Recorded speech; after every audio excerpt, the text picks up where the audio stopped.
Hello hello नमस्कार साथियों, स्वागत है आप सभी का गुरुकुलम के ऑनलाइन क्लासेज में। और कैसे हैं, कैसी चल रही है आप लोगों की पढ़ाई। चलिए आज हम बात करने वाले हैं अपने पाचन तंत्र के बारे में। ठीक, कक्षा 10वीं का अगला टॉपिक हम शुरू करेंगे, जैव प्रक्रम का पाचन तंत्र। हमने पढ़ लिया है कि अमीबा में पोषण क्या होता है, प्रकाश संश्लेषण प्रक्रिया हमने पढ़ लिया है। ठीक, आज हम देखेंगे पाचन तंत्र। ठीक, रंध्र के बारे में भी आप लोग पढ़ चुके हैं। चलिए देखिए, पाचन तंत्र, हमारा पाचन तंत्र कुछ इस प्रकार से होता है। ठीक, यानी हम भोजन ग्रहण करते हैं, उसके बाद उस भोजन से हमारे शरीर में जो क्रियाएं होती हैं, ठीक, कई प्रक्रमों से भोजन होकर गुजरता है और उससे अवशोषित पोषक तत्वों से हमारे शरीर का अनुरक्षण और वृद्धि और विकास होता है। ठीक, तो देखिए हमारे शरीर में सबसे पहले भोजन अंतर्ग्रहण कहाँ से होता है। भोजन लेते हैं, खाते हैं पहले सबसे पहले मुख से, तो यानी मुख हुआ क्या है, वह भोजन का सबसे पहले यहाँ से अंतर्ग्रहण होता है। ठीक, इसमें पाई जाती हैं कुछ लार ग्रंथियाँ, ठीक, जिनसे एंजाइम निकलता है।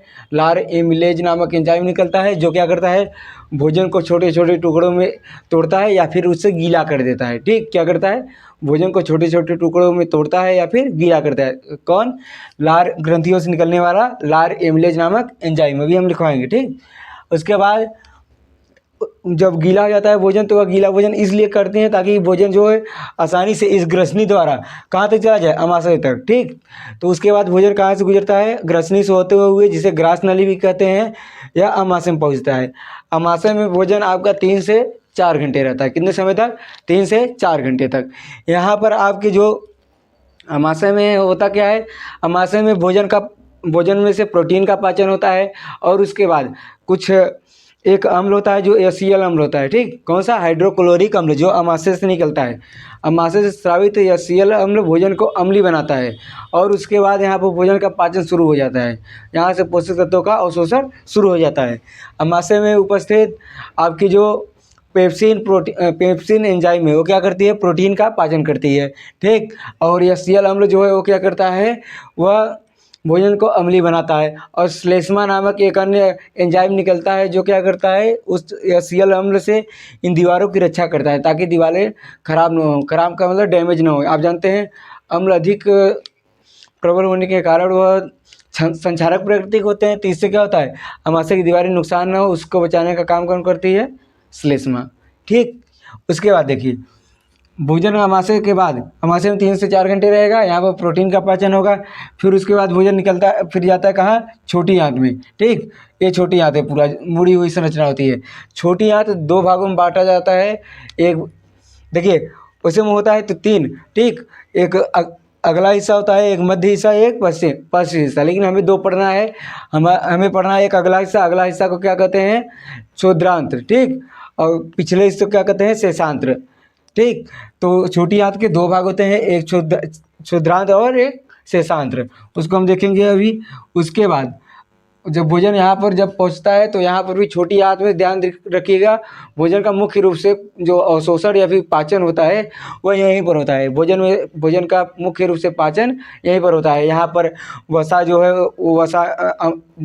वसा का ग्लूकोज में बदल जाता है, मतलब कि वसा इमल्सीकृत वसा को पाचन के लिए लाइपेज नामक एंजाइम निकलता है। प्रोटीन के लिए अलग से निकलते हैं एंजाइम्स जो प्रोटीन को एमिनो अम्ल में बदल देते हैं। ठीक, वसा को भी ग्लूकोज में बदल दिया जाता है। ठीक, हम पढ़ेंगे इसके बारे में। उसके बाद देखिए, यहाँ पर जो वसा का पाचन, प्रोटीन का पाचन, इन सब का पाचन होने के बाद भोजन छोटी आंत में से कहाँ निकलता है, अब जाता है बड़ी आंत में। बड़ी आंत में जाने के बाद देखिए, भोजन का पूरी तरह से पाचन कहाँ हो चुका है, छोटी आंत में। अब बड़ी आंत में जब भोजन पहुँचेगा, तो बड़ी आंत में भोजन पहुँचने के समय तो वहाँ पर केवल मलाशय रहता है। मलाशय मतलब कि जो आपका भोजन गया है उसमें से सभी पोषक तत्व निकल चुके हैं। अब जो भोजन गया है बड़ी आंत में, उसमें से केवल जल उपस्थित होता है।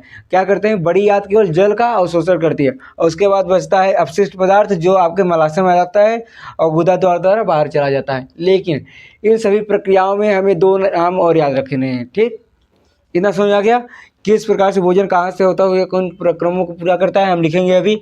लेकिन एक और बात ध्यान रखिएगा कि इन सभी प्रक्रियाओं में 2 अंग और महत्वपूर्ण होते हैं। क्या कौन, एक यकृत होता है, यकृत के साथ ही जुड़ा होता है पित्ताशय। उसके बाद एक अग्नाशय। ठीक, यह 2-3 नाम है, यकृत, पित्ताशय और अग्नाशय, ध्यान रखिएगा। यकृत से निकलने वाला पित्त रस पित्ताशय में एकत्रित होता है, ठीक। यकृत से निकलने वाला रस जिसका नाम है पित्त रस, वो किस में एकत्रित होता है? पित्ताशय में। पित्ताशय में एकत्रित होने के बाद अग्नाशय से निकलने वाले अग्नाशयी रस जब भोजन कहाँ रहता है? छोटी आंत के अगली भाग में। कहाँ? छोटी आंत के अगली भाग में। तो यहाँ से भोजन कैसा होकर आया है? अम्लीय। आपको बताया था मैंने अमाशय में क्या होता है? यक्षीय अम्ल। तो भोजन किस रूप में आ रहा है? अम्लीय रूप में। तो यहाँ पर जब पहुँचता है तो अग्नाशयी रसों को काम करने के लिए छोटी आंत के पहले भाग में काम करने के लिए इन्हें कैसा माध्यम चाहिए? क्षारीय। अभी हम लिखवाएंगे, ये सब सुनते जाइए पहले। कैसा माध्यम चाहिए? क्षारीय माध्यम चाहिए। तो उस क्षारीय माध्यम को प्रदान करने का काम कौन करता है?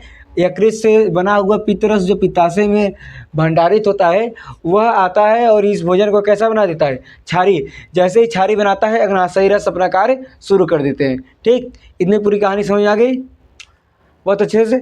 चलिए इस डायग्राम को हो सके तो बनाइए अभी तुरंत, उसके बाद लिखवाना शुरू करते हैं।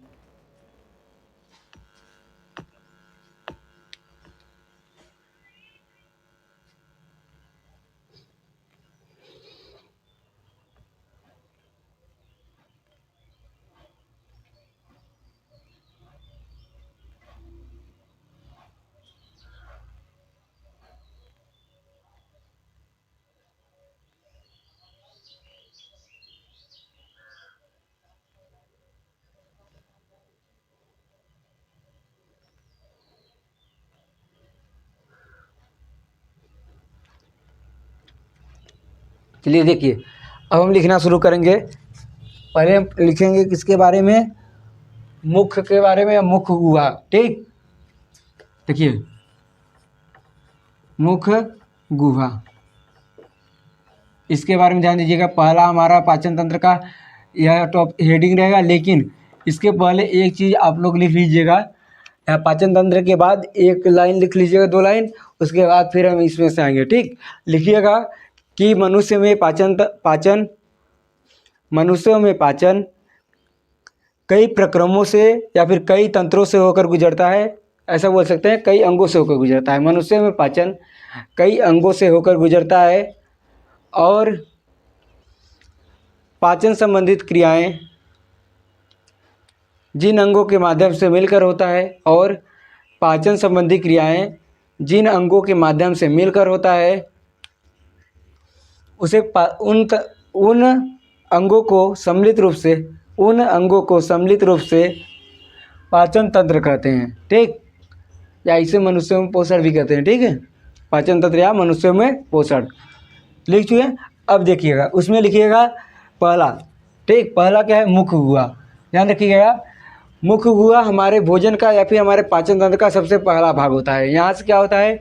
भोजन का अंतर्ग्रहण होता है। क्या होता है? भोजन का अंतर्ग्रहण। इसके द्वारा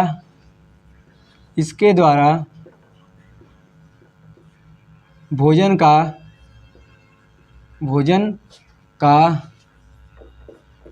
अंतर्ग्रहण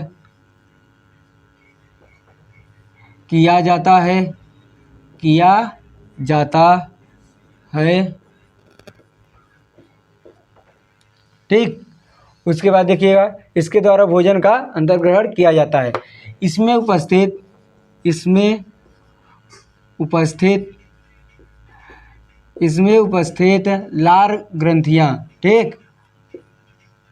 लार ग्रंथियाँ क्या करती हैं? लार एमिलेज नामक एंजाइम स्रावित करती हैं जो भोजन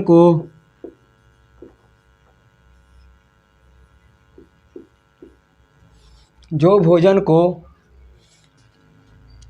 गीला बनाती हैं,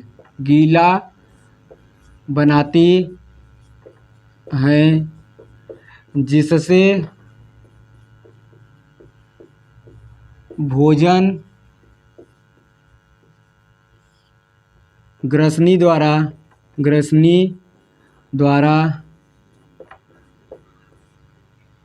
आसानी से आसानी से आसानी से अमाशय तक, कहाँ तक, अमाशय तक पहुँच जाए। ठीक, इसके द्वारा भोजन का अंतर्ग्रहण किया जाता है, यानी सबसे पहले भोजन ग्रहण किया जाता है। इसमें उपस्थित लार ग्रंथियां लार एमिलेज नामक एंजाइम स्रावित करती हैं, जो भोजन को क्या करता है, गीला बनाता है। देखिए, इसमें ये भी लाइन जोड़ सकते हैं कि दांत जो होते हैं भोजन को काटने या फिर पीसने का कार्य करते हैं। उसके बाद लार एमिलेज नामक एंजाइम भोजन को क्या करता है, गीला बनाता है। ठीक, जिससे भोजन कहाँ पहुँच जाता है, ध्यान रखिएगा, यकृत इधर है। ठीक, जिससे भोजन ग्रसनी द्वारा आसानी से अमाशय तक पहुँच जाता है। ठीक, जिससे भोजन आसानी से ग्रसनी द्वारा अमाशय तक पहुंच जाता है। उसके बाद एक लाइन और लिखिएगा, इसमें पाया जाना, या फिर ऐसे लिखिए, लार में पाया जाने वाला टायलिन, कौन सा, टायलिन नामक एंजाइम मंड को, किसको, मंड या कार्बोहाइड्रेट जो एक तरह से होता है आपका, उसे लार में पाया जाने वाला टायलिन नामक एंजाइम मंड या स्टार्च, क्या, मंड या स्टार्च को शर्करा में बदलता है, शर्करा में बदलता है।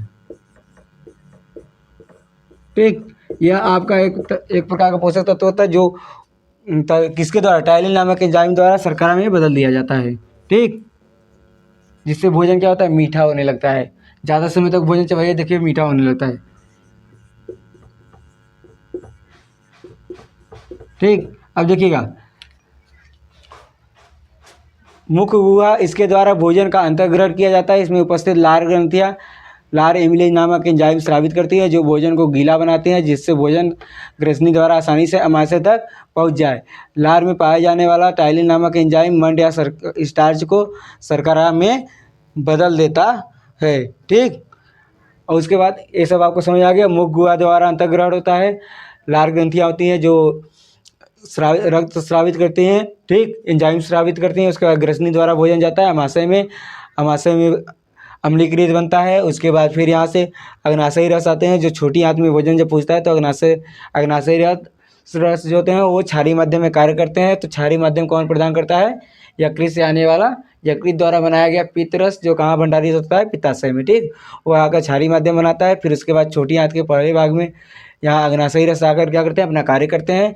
फिर छोटी आंत के पश्च भाग में जाता है भोजन, फिर वहाँ भी अवशोषित किए जाते हैं कुछ पदार्थों का। वहाँ पर भी क्या होता है, अभी हम देखेंगे कि वहाँ पर भी कुछ पदार्थों को बदला जाता है एक रूप से दूसरे रूप में, यानी पाचन होता है।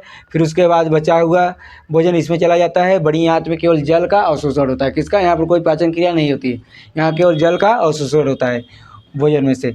और उसके बाद बचा हुआ अवशिष्ट पदार्थ मलाशय में चला जाता है, मलाशय से गुदा द्वारा बाहर आ जाता है। यहाँ पर एक चीज़ लिखा गया है, परिसेचका क्या होती है। देखिए, परिसेचका जो होती है, यह बड़ी आंत से जुड़ी हुई एक नली नुमा संरचना होती है। ठीक, नुकीली सी, इसका कोई विशेष कार्य नहीं होता है। ठीक, यह सभी में पाई जाती है। यह एक तरह से परिसेचका, देखिए नाम से ही पता चल रहा है कि यह अलग से है, मतलब कि इसका कोई कार्य नहीं होता, पाचन क्रिया में इसका कोई भाग नहीं होता है। ठीक, चलिए इतना बना लीजिए, उसको बना लीजिए, इसको लिख लीजिए, उसके बाद आगे बढ़ते हैं। ठीक, या फिर इसमें हम दूसरा लिख लेते हैं, इसी के नीचे क्या लिखते हैं, ग्रसनी, ग्रसनी या फिर ग्रास नली। ठीक, देखिएगा, भोजन को क्या लिखेंगे इसमें,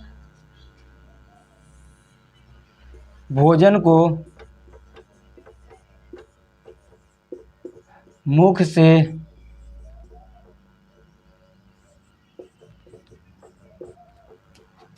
अमाशय तक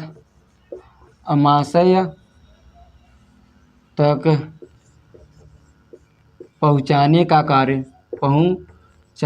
कार्य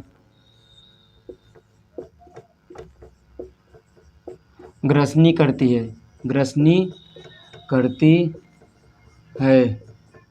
इसमें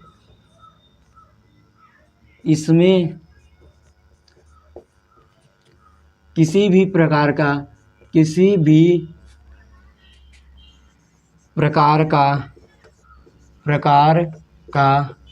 पाचन नहीं होता है।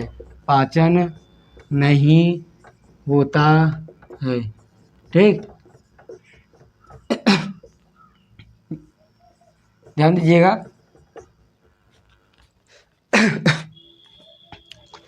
देखिए, ग्रसनी जो है या ग्रास नली, वो क्या करती है, भोजन को मुख से यानी मुख, गुहा या मुख से भोजन को अमाशय तक ले जाती है। ठीक, अमाशय तक ले जाने का कार्य करती है और इसमें किसी भी प्रकार का पाचन नहीं होता है, बस काम करती है कहाँ से, मुख से अमाशय तक पहुँचाने का कार्य करती है।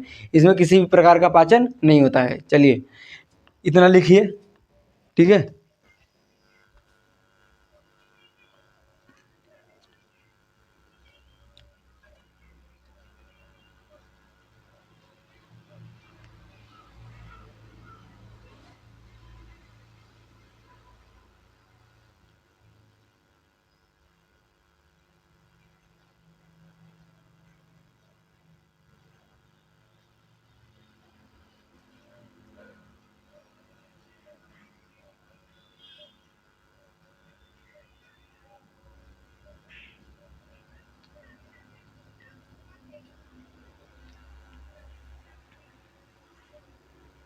हो गया। अब हम आगे बढ़ते हैं। ठीक, हम बात करेंगे अमाशय पर। ठीक,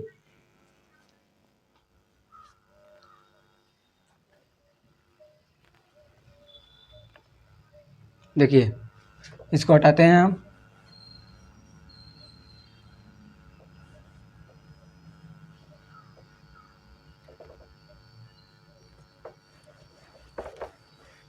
हमें किस पर बात करना है, अमाशय पर।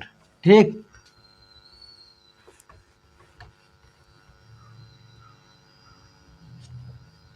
चलिए, इतना लिख चुके हैं।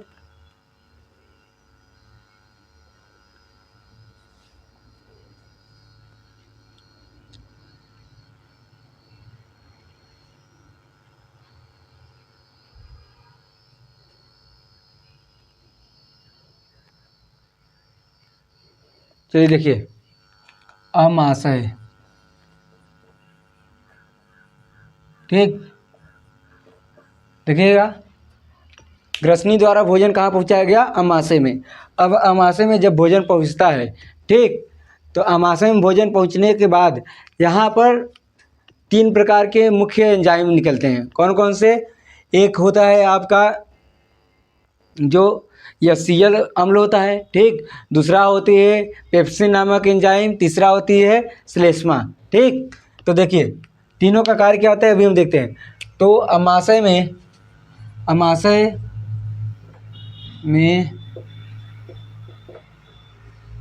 भोजन वहाँ से अलग है। ठीक, उधर का है, यहाँ से। अमाशय में भोजन पहुँचने के बाद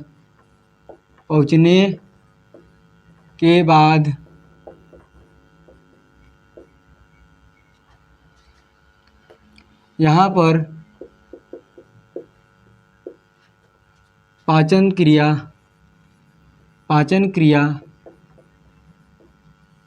यहाँ पर मुख्य पाचन क्रिया शुरू होती है।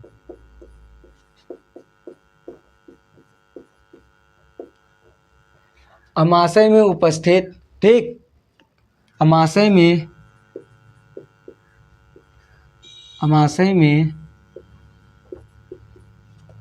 उपस्थित जठर ग्रंथियाँ, कौन सी ग्रंथियाँ, जठर ग्रंथियाँ, ये कहाँ पाई जाती हैं, अमाशय में। जठर ग्रंथियों द्वारा जठर रस स्रावित होता है, स्रावित होता है, जिससे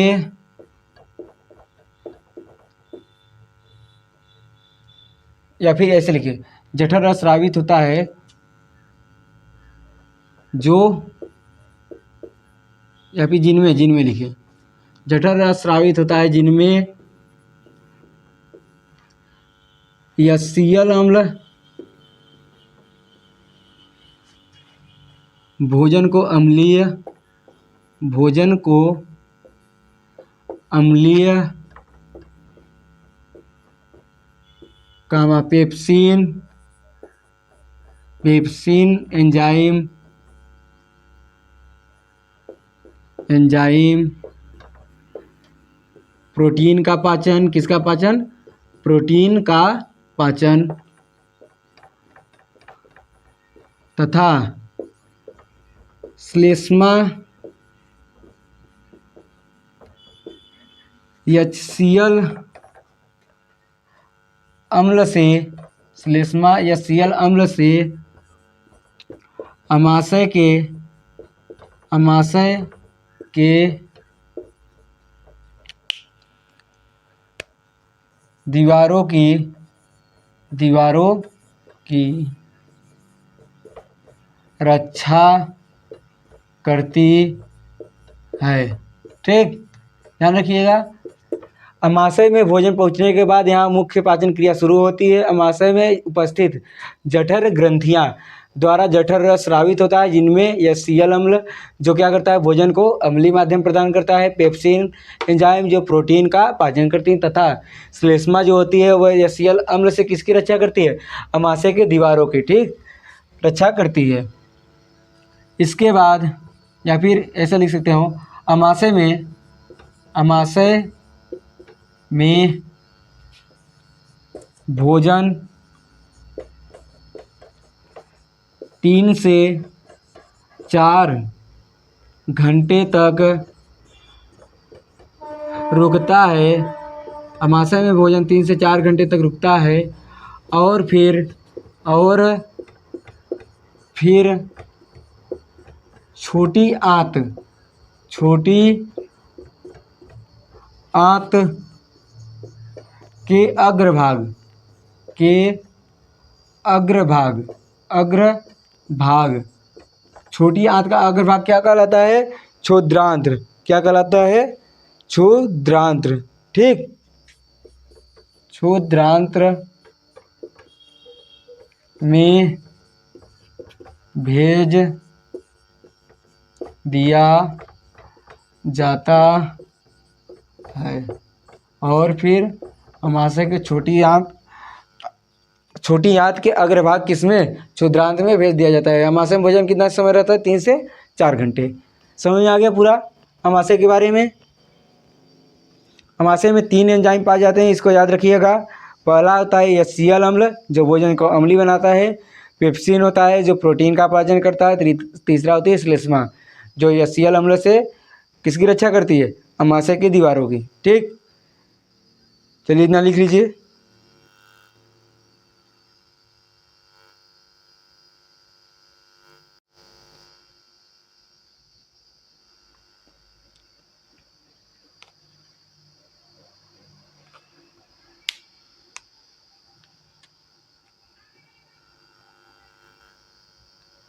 हो गया। चलिए देखिए, अब हम आते हैं छोटी आंत पर, ठीक। छोटी आंत,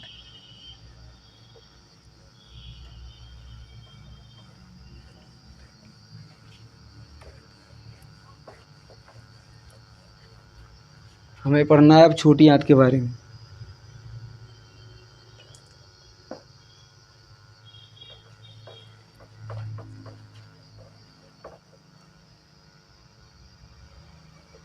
डायग्राम तो बना चुके होंगे लेकिन पूरा हटा नहीं रहे हैं।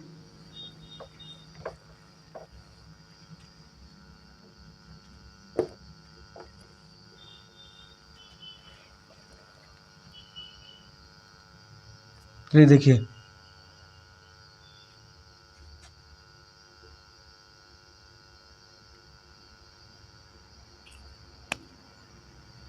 यह क्या था, यकृत था। ठीक, यकृत, और यहाँ पर क्या है, पित्ताशय। ठीक, अब देखिए, अब भोजन कहाँ पहुँचा, अमाशय से छोटी आंत में। ठीक, छोटी आंत,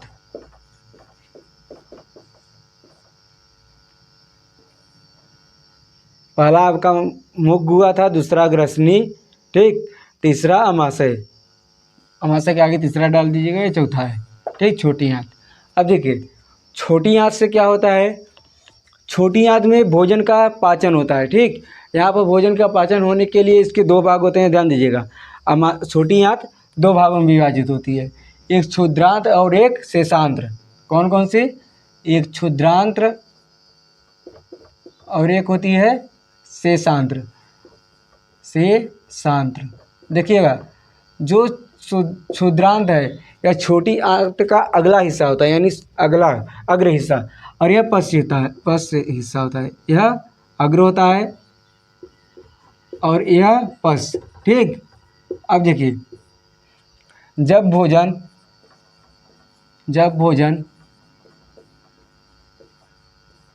छोटी आंत के किसमें, छोटी आंत के अग्र भाग क्षुद्रांत में पहुंचता है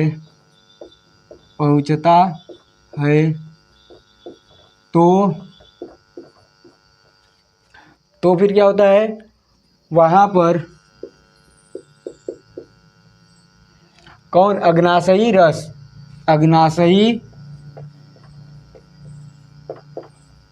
रसों द्वारा भोजन का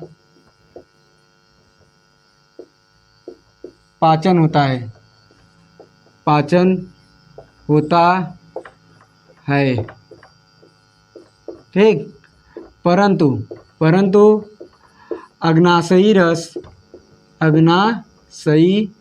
रस किस माध्यम में, क्षारीय माध्यम में कार्य करते हैं। क्षारीय माध्यम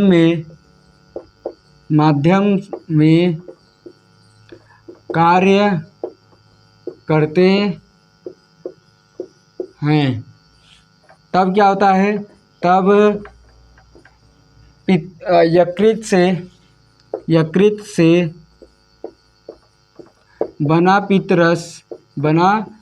पित्तरस जो पित्ताशय में भंडारित रहता है,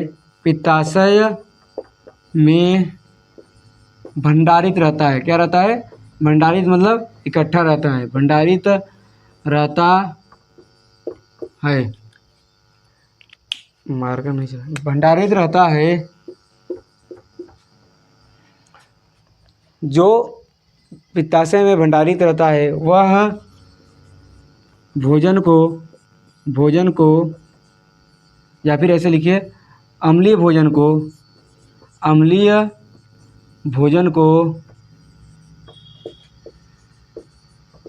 क्षारीय बनाता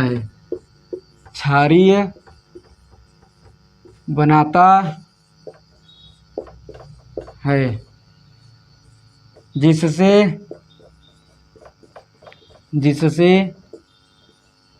अग्नाशयी रस प्रभावी होते हैं,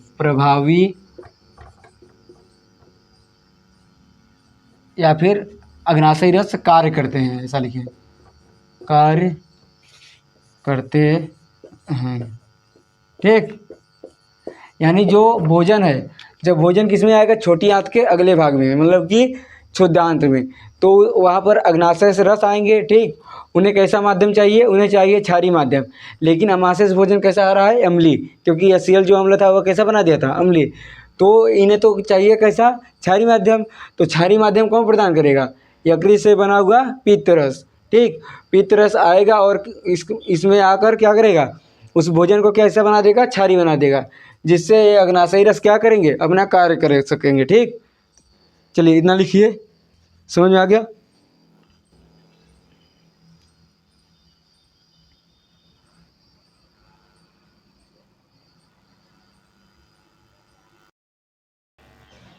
हो गया।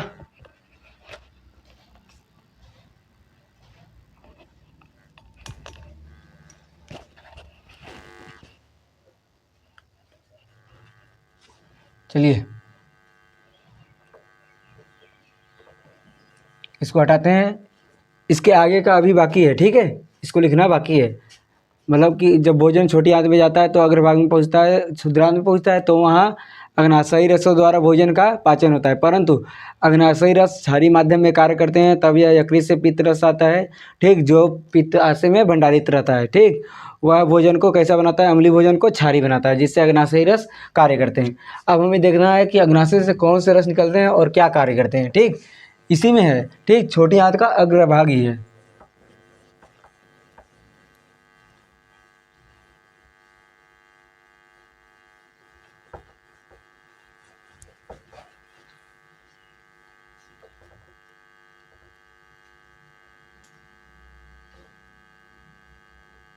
चलिए देखिए,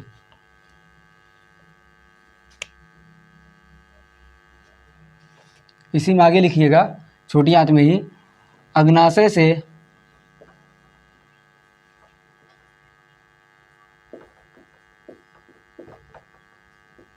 निकलने वाले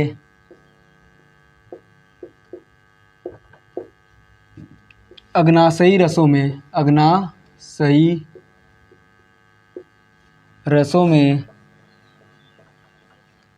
अग्नाशय से निकलने वाले अग्नाशयी रसों में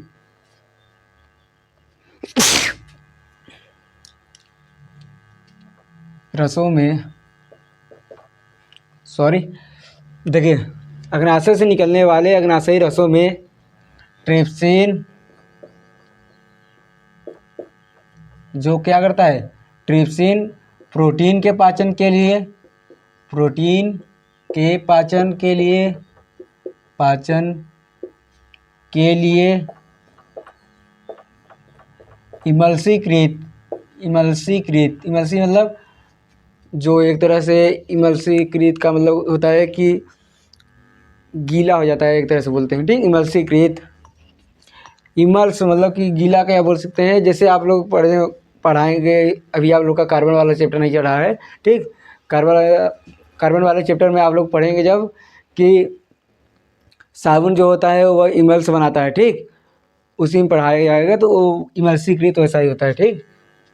इमल्सीकृत वसा, ठीक, वसा के पाचन के लिए, पाचन के लिए, इमल्सीकृत वसा के पाचन के लिए क्या, लार एमिलेज, ठीक, या सॉरी, लार एमिलेज नहीं, लाइपेज, लाइपेज और कार्बोहाइड्रेट के पाचन के लिए, कार्बोहाइड्रेट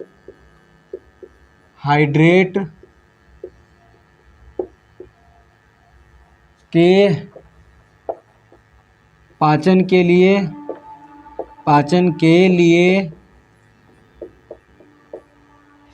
एमाइलॉप्सिन या फिर एमाइलेज या फिर कोष्ठक में एमालॉप्सिन, ठीक, ध्यान दीजिएगा। वो लार एमिलेज था, यह क्या है, एमाइलेज, ठीक। किसके लिए, कार्बोहाइड्रेट के पाचन के लिए एमाइलेज या एमालॉप्सिन नामक एंजाइम स्रावित होते हैं, स्रावित होते हैं। ठीक, अग्नाशय से निकलने वाले अग्नाशयी रसों में ट्रिप्सिन प्रोटीन के पाचन के लिए, इमल्सीकृत वसा के पाचन के लिए लाइपेज और कार्बोहाइड्रेट के पाचन के लिए एमाइलेज या एमालॉप्सिन नामक एंजाइम स्रावित होते हैं, जो अंत में क्रमशः मतलब कि जिस प्रकार से वहाँ लिखा गया है, या फिर ऐसे लिखिए, जो अंत में सीधा प्रोटीन को अमीनो अम्ल कामा इमल्सीकृत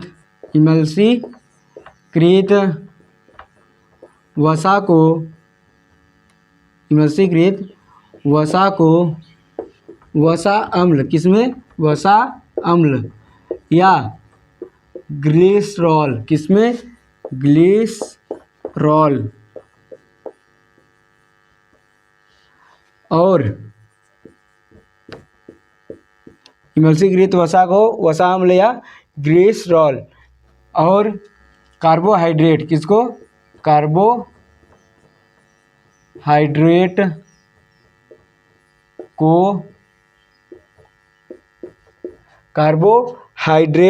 को किस में बदल देती हैं? कार्बोहाइड्रेट को आपका जो बदल देती हैं वह वसा अम्ल, कार्बोहाइड्रेट को ग्लूकोज में, किसमें? ग्लूकोज में बदल देती हैं। ठीक, कार्बोहाइड्रेट को ग्लूकोज में बदल देती हैं। ध्यान दीजिएगा फिर से, अग्नाशय से निकलने वाले अग्नाशयी रसों में प्रोटीन के पाचन के लिए आपका जो होता है ट्रिप्सिन नामक एंजाइम, इमल्सीकृत वसा के पाचन के लिए आपका लाइपेज और कार्बोहाइड्रेट के पाचन के लिए एमाइलेज या एमालॉप्सिन नामक एंजाइम स्रावित होते हैं, जो अंत में मतलब कि इस पूरे प्रक्रिया होने के साथ साथ अंत में क्या करते हैं, मतलब कि अग्नाशयी रस इसमें कार्य करते हैं, मतलब यही निकलते हैं। उसके बाद अंत में मतलब कि जब यह पित्त रस आता है, इसे क्षारी बना देता है तब, ठीक, अंत में प्रोटीन को अमीनो अम्ल में, प्रोटीन को किस में? अमीनो अम्ल में, ठीक, इमल्सीकृत वसा को वसा अम्ल में या ग्लिसरॉल में। ठीक, ग्लिसरॉल भी एक प्रकार का आपका पदार्थ होता है, या यह भी हम लोग कार्बोहाइड्रेट में कार्बन और उसके यौगिक में पढ़ेंगे। ठीक, वसा को वसा अम्ल या ग्लिसरॉल में और कार्बोहाइड्रेट को ग्लूकोज में बदल देती है। ठीक, इतना समझ आ गया। तो यह था आपका छोटी आंत का अग्रभाग यानी छोद्रांत, उसमें क्या क्या होगा अब हम पढ़ेंगे छोटी आंत के पश्च भाग में, यानी वो शेषांत्र। ठीक, इतना लिखिए।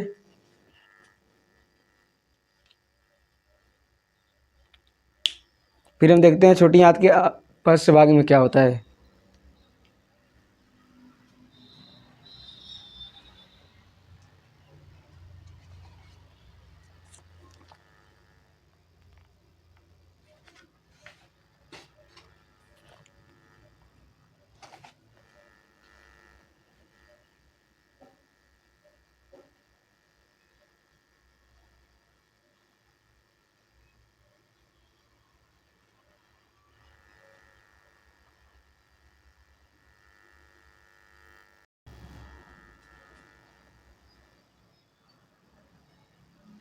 चलिए देखिए, हो चुका। अब हम देखते हैं छोटी आंत के पश्च भाग के बारे में।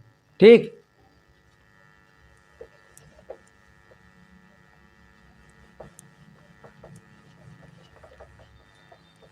देखिएगा,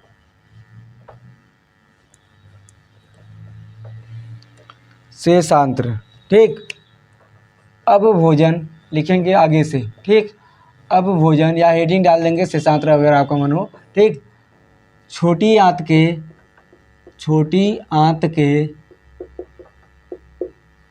पश्च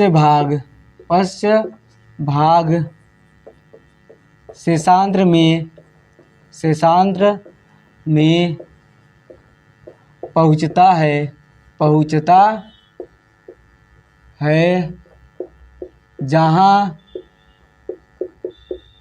जहाँ देखिएगा, जहाँ सुक्रेज द्वारा, ठीक, सुक्रेज द्वारा, जहाँ सुक्रेज द्वारा शर्करा को, किसको, सॉरी, सुक्रेज द्वारा शर्करा को, हाँ, सुक्रेज द्वारा शर्करा को ग्लूकोज में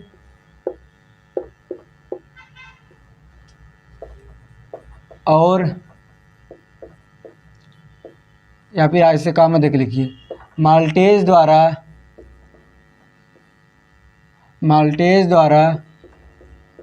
माल्टोज शर्करा को ग्लूकोज में, ठीक, सुक्रेज द्वारा शर्करा को ग्लूकोज में, माल्टेज द्वारा माल्टोज शर्करा को, किसको, माल्टोज शर्करा को ग्लूकोज में, लैक्टोज द्वारा या फिर लैक्टेज, किसके द्वारा, लैक्टेज द्वारा लैक्टोज शर्करा, किसको, लैक्टोज शर्करा को ग्लूकोज में और, लास्ट वाला ध्यान रखिएगा, और आपका जो है इरेप्सिन द्वारा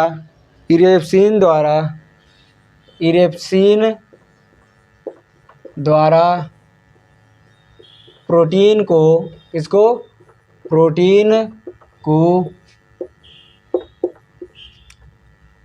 एमिनो अम्ल, किसमें, अमीनो अम्ल में बदल दिया जाता है, ठीक, समझ गए।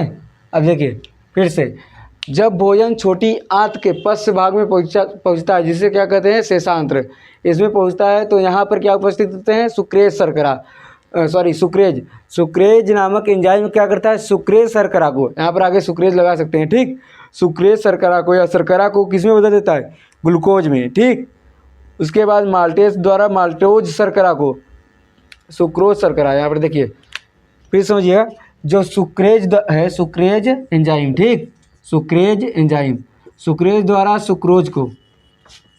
सुक्रेज द्वारा किसको,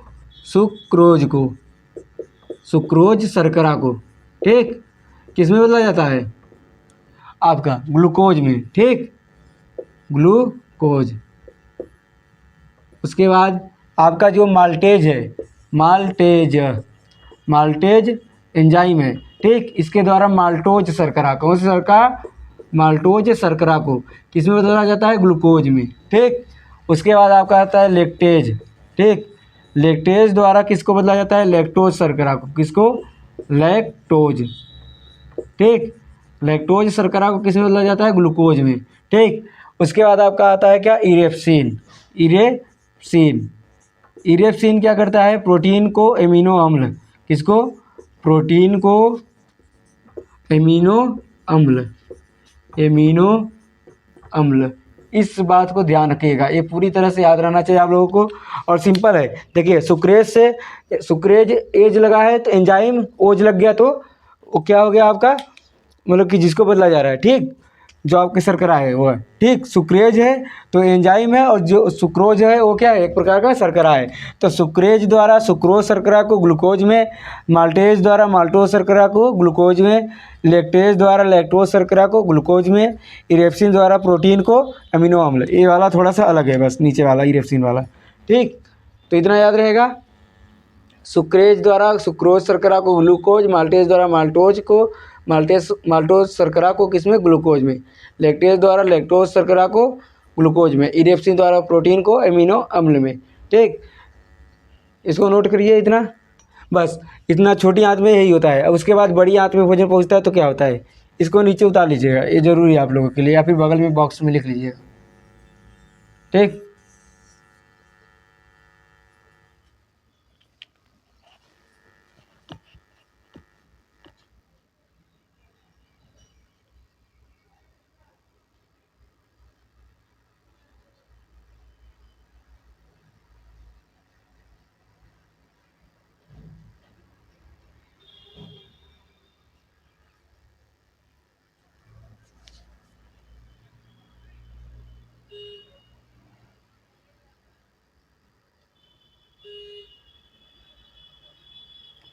हो गया। चलिए अब हम देखते हैं बड़ी आंत। ठीक, छोटी आंत आपका यहाँ समाप्त हुआ।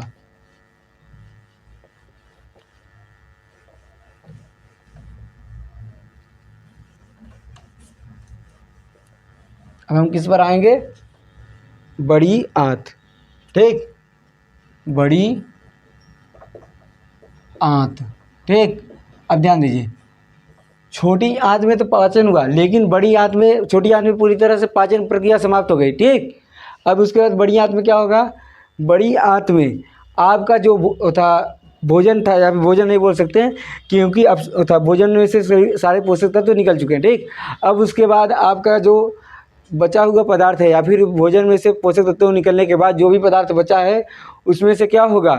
अब आपका जो जल है उसका अवशोषण होगा। ठीक, तो लिखेंगे क्या? बड़ी आंत में, ठीक, बड़ी आंत में जल का अवशोषण किया जाता है। ठीक, तो बड़ी आंत में क्या किया जाता है? जल का अवशोषण किया जाता है।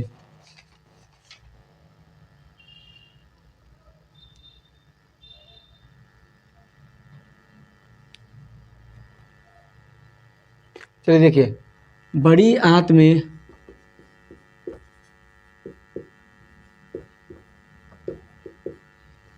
अब भोजन नहीं, अब जो बचा है आपका अवशिष्ट रह गया। ठीक, एक तरह से क्या?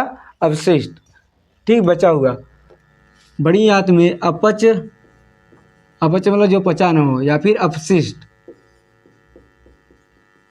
भोजन में से, भोजन में से जल का अवशोषण किया जाता है। अवशोषण किया जाता है। बड़ी आंत के, ऐसे लिखिए, किया जाता है बड़ी आंत के। ठीक, बड़ी आंत पर देखिए छोटे छोटे रोए जैसे संरचनाएं बनी होती हैं। ठीक, बड़ी आंत में छोटे छोटे रोए जैसी संरचनाएं बनी होती हैं, जो क्या करती हैं? वह उसके अवशोषण क्षेत्र को बढ़ा देती हैं। ठीक, बड़ी आंत के, या फिर ऐसा यहाँ इतना लिखिए। ठीक, ऐसा लिखिए आगे, बड़ी आंत में अपच या अपशिष्ट भोजन में से जल का अवशोषण किया जाता है। अब उसके बाद यहाँ पे नीचे लिखिएगा कि अवशोषण कैसे होता है, भोजन का अवशोषण। ठीक, भोजन का अवशोषण के बारे में लिखिएगा थोड़ा सा, भोजन का अवशोषण अलग से। देखिए, भोजन का अवशोषण मतलब भोजन में से जो पदार्थ है वह। अब ध्यान दीजिएगा, जरूरी नहीं है कि भोजन केवल बड़ी आंत में अवशोषित किया जाता है, बड़ी आंत में केवल जल का अवशोषण किया जाता है। ठीक, तो छोटी आंत और बड़ी आंत दोनों में क्या होता है? अवशोषण का कार्य। ठीक, तो इसलिए हम भोजन का अवशोषण अलग से लिखवा रहे हैं। ठीक, तो क्या लिखेंगे? आंत में, आंत में पाई जाने वाली, पाई जाने वाली रसांकुर, क्या? रसांकुर द्वारा, रसांकुर क्या होते हैं? आंत में छोटे छोटे रोए जैसे संरचनाएं पाई जाती हैं, इनके द्वारा अवशोषण क्षेत्र को, अवशोषण क्षेत्र को बढ़ा दिया जाता है। बढ़ा दिया जाता है, मतलब अवशोषण क्षेत्र बढ़ा दिया जाता है। ठीक, बढ़ा दिया जाता है, जिससे, जिससे भोजन में उपस्थित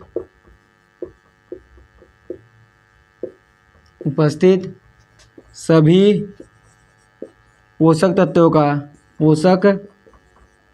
का अवशोषण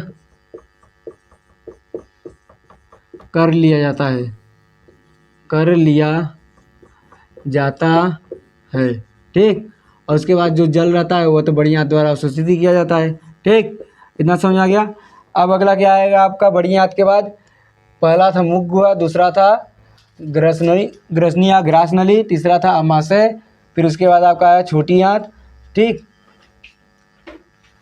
और फिर आपका बड़ी आंत। ठीक, ये 5वां नंबर है।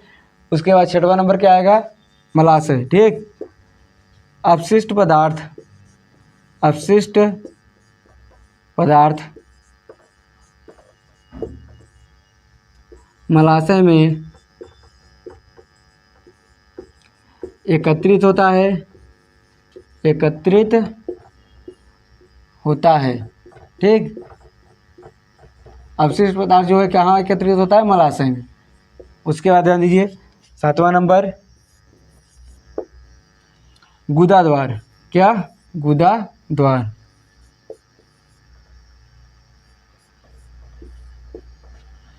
यहाँ पर 6वां नंबर हेडिंग रहेगा आपका मलाशय।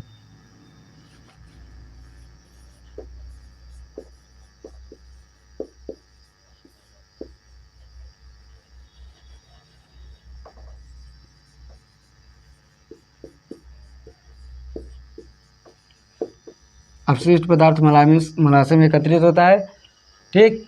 उसके बाद क्या आएगा कि जो गुदा द्वार है, क्या? गुदा द्वार द्वारा, या फिर ऐसे लिखेंगे मलाशय में एकत्रित अपशिष्ट पदार्थ, एकत्रित अपशिष्ट पदार्थ, ठीक। मलाशय में एकत्रित अपशिष्ट पदार्थ गुदा द्वार द्वारा बाहर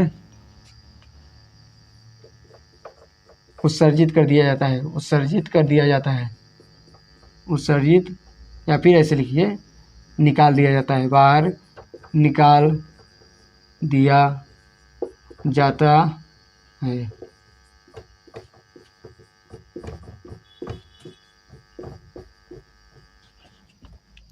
तो गुदा द्वार द्वारा मलाशय में एकत्रित अपशिष्ट पदार्थ को क्या कर दिया जाता है?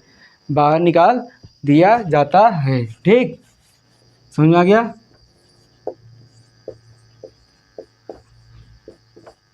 चलिए, पूरे आप लोगों को यह टॉपिक अच्छे से समझ आ गया होगा, मनुष्य पोषण या फिर पाचन तंत्र, ठीक। यह था। अब इसके बाद यहाँ पर आप लोगों का यह टॉपिक समाप्त होता है। अब हम चलेंगे अगले टॉपिक पर कल, ठीक। श्वसन तंत्र के बारे में पढ़ेंगे। चलिए, उम्मीद है आप लोगों को समझ में आया होगा, और वीडियो को लाइक ज़रूर कीजिएगा, चैनल को सब्सक्राइब कीजिएगा, और डेली क्लासेस अपडेट के लिए व्हाट्सएप ग्रुप में ज़रूर ज्वाइन होइए, ठीक। चलिए, धन्यवाद। अपने दोस्तों के पास ज़रूर भेजिएगा।